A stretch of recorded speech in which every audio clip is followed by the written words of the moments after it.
The story begins as a mysterious person walks into the demon castle to meet with the demon queen Echidna and the four elates.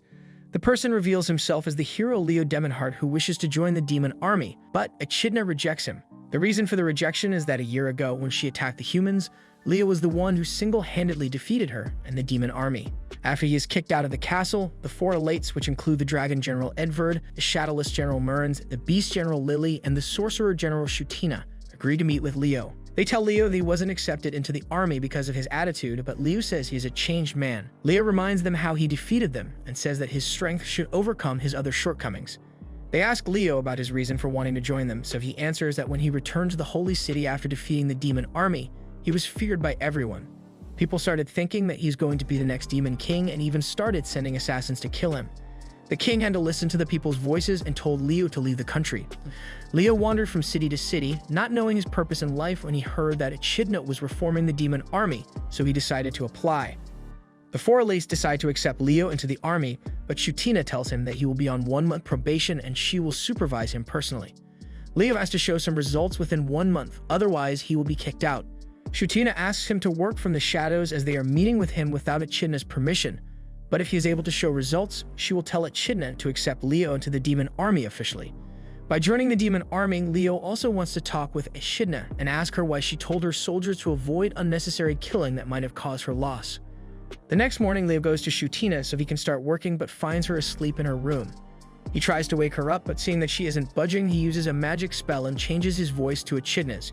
Hearing her voice, Shutina wakes up immediately and starts apologizing, but when she sees Leo standing in front of her, she gets angry and attacks him. Afterward, Leo sees all the work Shutina has on her plate and realizes that when he defeated the demon army, most of the demons went back to the demon world to heal, so all the responsibility fell on Shutina's shoulders as she is the only one capable of keeping everything in order. Leo decides to lower her burden by offering to replenish the mana reactors across the castle that she has created.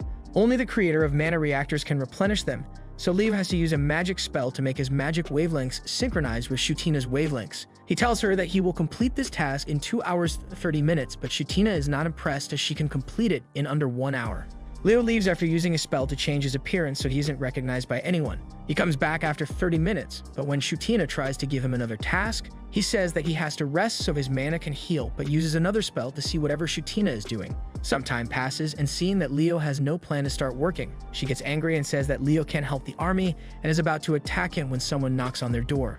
Leo quickly changes his appearance as a girl named Dianette enters the room and reports to Leo about how she successfully replenished the mana reactors. Shuntia is surprised when Leo explains that he used an amethyst stone, applied Shuntia's magic wavelength, and made it into a talisman.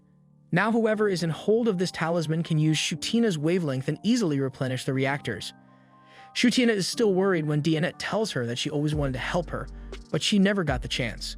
She tells Shutina to ask for her help whenever she needs, which fills Shutina with emotions as she tells Dianette that she will do so from now on, which makes Dianette jump into light. Leo says to Shutina that he was watching the work she was doing and points out some of her mistakes. He also gives her a new list of all the work she has and guides her about the ones she can delegate to others. At night, Shutina calls Leo and asks him to overlook the arrival of the next shipment of food and equipment. Lily has been given this task, but seeing her plan, which is just a piece of paper with a drawing on it, concerns both Leo and Shutina. 3,000 years ago, the Demon King attacked the human realm, but after his loss, many demons and humans started to live together in harmony. Seeing this, the dragon folk also tried to do the same thing but were rejected by the humans, so they now reside in Largo. Leo, along with Lily, arrives at Largo, but he quickly gets fed up seeing how childish Lily is acting. He knows that all the supplies can be taken back to the castle through the work gate within 2 days if someone competent was put in charge, but with Lily there is no telling how much time this will take. To further his worries, the demons don't listen to what Leo tells them because everything has to be approved by the boss. Lily visits Leo in his tent and seeing that he has a headache, she runs out to try and find some medicine for him, which gives Leo an idea. He fakes a snake bite and tells Lily to go into the mountains to find the herbs which will save him. But in reality, he has set different obstacles on the way to the herbs, which will require Lily to command the troops as she can't go through the obstacles alone. Leo wants Lily to learn how to lead, but unfortunately for Leo, she manages to clear all the obstacles by herself after turning into the divine wolf. Leo even turns into an old man and advises her to use teamwork to get through one of the obstacles, but is unsuccessful. The next morning as Leo wakes up, he sees that Lily has already fed him the herbs, and to his surprise, she has worked out a plan to transport all the supplies. She tells him that she got the idea from an old man who told her to work with her troops. After the mission, Leo goes to meet Shutina, and she tells him that the demon queen Echidna has asked to meet Black Knight Onyx, which is the name Leo has been using to hide his identity. Leo goes to Echidna's chamber, where he is greeted by a cheerful Echidna, who invites him to have a feast with her. As they are eating and drinking, Echidna forces Leo to take off his mask, but he manages to change his face just enough so that he can't be recognized. In order to escape from her, he tries to get her drunk, but his plan fails as Echidna turns out to be a heavy drinker. Leo now tries other social techniques through which he manages to impress Echidna. She thanks him for all the work he is doing and says that she will accept anyone, whether they are demons or humans, if they can help the army. Leo asks her about Leo, if she is willing to accept him too, but Echidna gets angry and says that the hero is the only person she won't accept because he was the reason she wasn't able to get her hands on the Philosopher's Stone. The Philosopher's Stone is in the Holy Capital and is said to possess power that can turn Westlands into green lands, but Leo knows that it's not true because he has used the stone, and it doesn't give any magical powers to its users. Leo asks Echidna about her motive for wanting the stone, and she tells him that she wants to use the stone to change the demon world so it can have sunlight, fresh water, and all the other facilities present in the human world. She now asks Leo for his motivation to join the army, and seeing how kind-hearted Echidna is, he decides to reveal his true identity. But just as he is about to do so, they are interrupted by Shutina and Lily. They tell Echidna that Murns has left on a journey.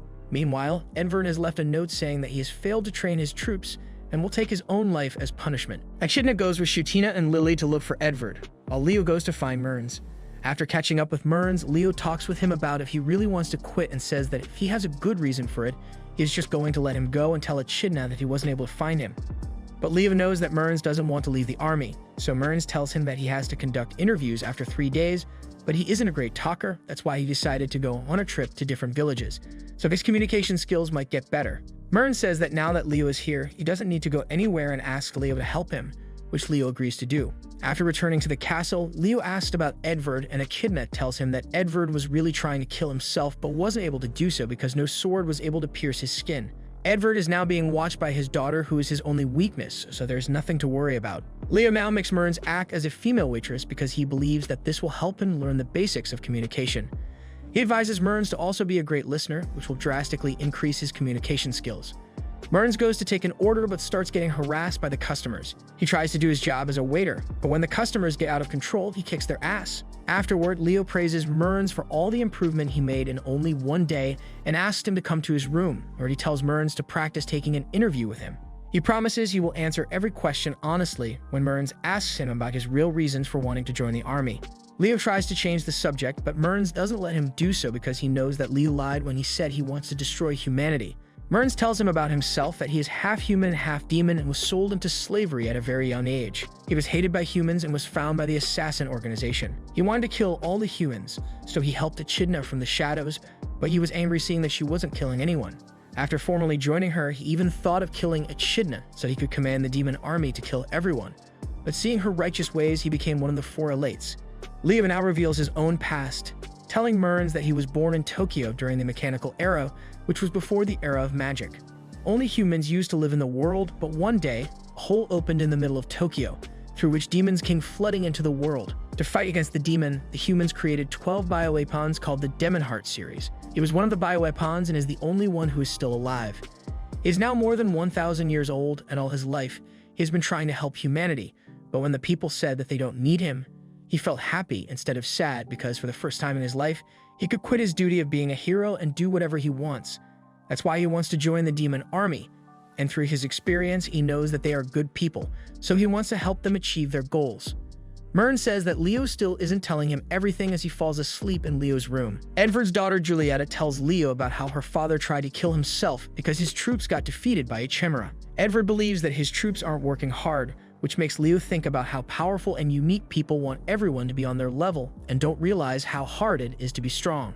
Leo is now called by Echidna, who reveals that Edvard has stepped down from being a general and has become a foot soldier. Although Echidna is hesitant, Leo convinces her to let him take care of the situation. He goes with Lily and Julieta to a mining site where the miners dug up something mysterious. Leo realizes that it's a machine golem from the mechanical age made with the purpose of killing high-level demons. Leo decides to use it to give a lesson to Edvard, so when Edvard is telling his troops about how he is stepping down, the golem attacks them. Leo watches them fight from above, But when he sees that the golem is seriously attacking them, he steps in to protect the demons. Everyone runs away except for Edvard, who has no idea how to defeat the golem as he has never seen this type of enemy before, so Leo advises Edvard about its attacks and weak points, due to which Edvard manages to win. Just before dying, the golem calls for backup from 3 other golems, which messes up Leo's plan, but Echidna arrives at the other 3 golems' location and tells Leo to focus on his plan as she will take care of things. Leo now starts insulting Edvard for not knowing how to defeat a golem, and when Edvard says that it's the first time he has seen such a foe, Leo says that beforehand this was the same thing he was yelling at his troops about. His men had never faced a chimera before, but Edvard expected them to defeat it easily. Edvard realizes his mistake and apologizes to his men, who say that they still want to be trained by him. Shutina visits Leo to tell him that Echidna is going to promote him to a leadership role and also reveals that Mearns has told them about his past. Leo says that he isn't going to betray them and asks for their trust. Shutina also tells him not to reveal his identity to Echidna until she says so. Shutina sees that Leo is reading a book on the demon Ibrad and says that Echidna also likes that book. Leo remembers meeting Ibrad when the demons had just invaded Tokyo. Leo had heard about a demon preaching coexistence between humans and demons. That's why he sought out Ibrad. Ibrad tells Leo how he doesn't want to fight humans and that he just came to the human realm to escape the horrors of the demon world. He reveals that the portal which opened in the middle of Tokyo was supposed to open in the middle of an inhabited island, and due to this mistake, a war broke out between demons and humans. Ibrad wanted to go back to the demon realm, but the portal was closed by the higher-ranking demon or by the demon King Belial, making Ibrad realize that they always plan to leave the weak demons here. He asks Leo about his name, which makes Leo smile as no demon had ever asked about his name before. Leo tells Ibrad how he is a bioweapon with the sole purpose of protecting humanity, which makes Ibrad sad for him. He says that because Leo can't die of old age, he will have to wander around the earth after the war is over because he won't have any purpose in life as he was created to help humanity in war, and thinking about this makes Ibrad sad for Leo. Leo takes Ibrad to the contamination squad, and as they take Ibrad away, he says that he will never stop trying to make humans and demons live together.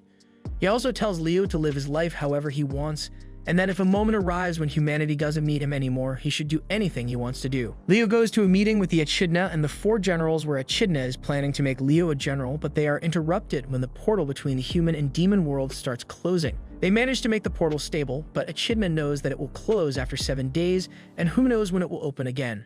Shutina tells Echidna that they have only 2 options now: either they disband the army and retreat to the demon world, or attack the holy city Renales and capture the Philosopher's Stone within the next 7 days. Echidna, who still thinks that Leo is fighting for humanity, decides to retreat as she knows they can't defeat Leo. She turns her back to everyone so that they can't see her crying when Leo takes off his mask as he plans to reveal his identity. He explains to Echidna that the Philosopher's Stone is not a magic item but instead is from a mechanical age that uses a micro-black hole to produce unlimited energy. Leo now tells Echidna to look at him when she realizes that Leo was Black Knight Onyx all along. Leo tells her that he joined the army because he wanted to see if Echidna is worthy of the Philosopher's Stone, and seeing how she wants peace with humanity, it is evident that she is worthy. Echidna, however, is still processing how Leo has tricked her and starts attacking him. She is calmed down by the 4 generals who convince her to give Leo a chance as he has greatly helped the demon army. Leo reveals that there are 2 Philosopher's Stones so Echidna can complete her goal without fighting the humans. He takes them to the top of the Seshet Mountains, and along the way he tells Echidna all about his past. After they reach the top, Leo reveals that the Philosopher's Stone is in his heart, so they will have to kill him to obtain it. Leo starts attacking Echidna, saying that his whole identity is to protect humanity, so he will destroy the world himself so he can then save it. Everyone tries to talk him out of his rampage, but when he attacks Lily, they realize that Leo is serious, so they have to kill him if they want him to stop.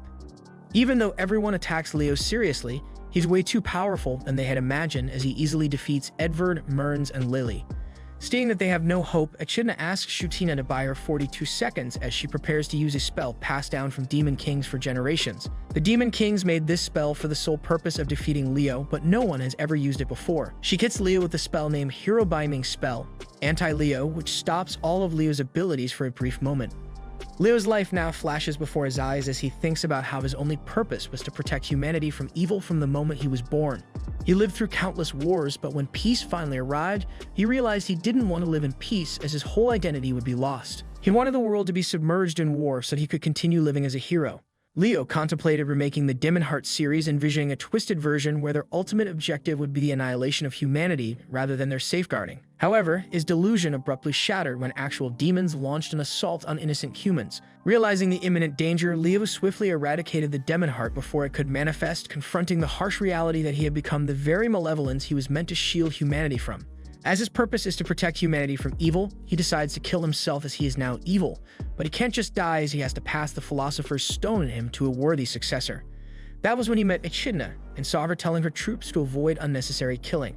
He decided first to defeat her and then infiltrate her army to learn about her true feelings and see if he can pass the Philosopher's Stone to her. In the present, Leo has been hit with Echidna's spell, but he didn't dodge it on purpose because he wants to be defeated by them. Seeing the look in Leo's eyes, Echidna feels sorry for him as he has been wandering the earth for 3,000 years and has been alone all that time. She realizes that he only wants someone to save him, but she decides to give him the hero's death he deserves. She holds him in place with all of Leo's abilities stopped by the spell as all the other generals attack and defeat him. Leo lies on the ground with his chest open and a smile on his face. He tells them that he has broken the connection between him and the stone, but they only have 300 seconds to take it out. Echidna now asks him if he has any regret, but he just apologizes to them for all the trouble he has caused. Just as Echidna is about to take the Philosopher's Stone out, she changes her mind and tells Leo that she is appointing him as an ambassador between the humans and the demons. Leo tells the rest of the generals to take the stone out before it's too late, but they all agree with Echidna. Shutina asks Leo what his orders are, and he tells her that the first order is to protect humanity, and the second order is called thought masking, which prevents him from having any rebellious thoughts, but he overcame that order. Shutina tells Leo to follow the same logic and disable the order to protect humanity. Leo tries and is successful in doing so, after which he closes his chest, hiding the Philosopher's Stone, and decides to work under Echidna. Afterward, after having a party as the generals are sleeping, Echidna asks Leo if he has any regret because he had a chance to die and escape from the burden of his duties, but he didn't do so. And now he might not get a chance to die for many centuries. Leo tells her that he wants to help her achieve her goal of helping the demon world and making coexistence possible between humans and demons, so he has no regrets. They now shake hands when Julieta comes into the room and apologizes for ruining their romantic moment. They embarrassingly deny that, and Julieta tells her about how the wyverns have started to riot. Different demons now come into the room asking their generals for help on different matters. After being stuck as a hero for 3,000 years, Leo embarks on a fresh chapter in his life as he successfully bids farewell to his heroic duties.